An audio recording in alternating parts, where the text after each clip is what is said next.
పేరు హేమసుధ అండి. నేను ఆర్టిస్ట్ని.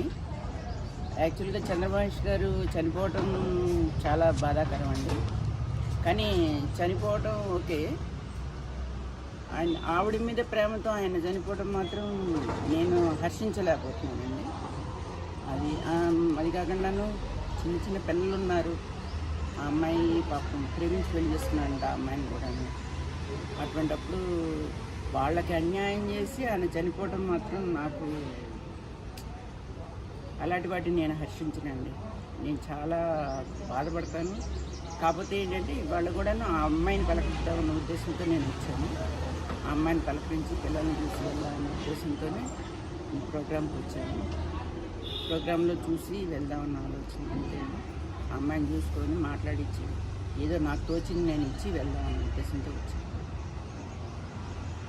ఎలా ఉండేవారు మీతో సెట్లో? ఎవరండి? చందు గారు.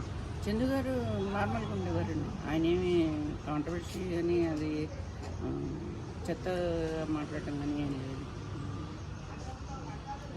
మొత్తానికి పవిత్ర వల్ల ఇట్లా అయిందంటారా? అంతేనండి. అంటే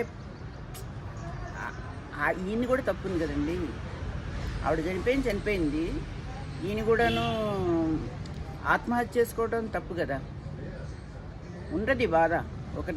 ఒక నెల రోజుల పాటు మనము దాన్ని ఇచ్చేసుకుంటే, డైజెస్ట్ చేసుకుంటే మనకి మెల్లి తగ్గుకుంటూ వస్తుంది.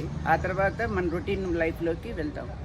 శిల్ప గారు వాళ్ళు కూడా చెప్పారు కదా, పాత విషయాలు ఏమీ పట్టించుకోము మేము, మా దగ్గరికి వస్తే చాలు అని చెప్పి కూడా చెప్పారు. అటువంటప్పుడు ఆయన దాని మూలకంగాను ప్రాబ్లం లేనప్పుడు చక్కగా పిల్లలతో ఉంటే బాగుండేదని నా ఉద్దేశం. ఒక నన్నాళ్ళు ఉన్నారు, ఓకే, అయిపోయింది. ఆవిడ చనిపోయినప్పుడు ఇలాగ ఉంటే బాగుండేదని నా ఉద్దేశం.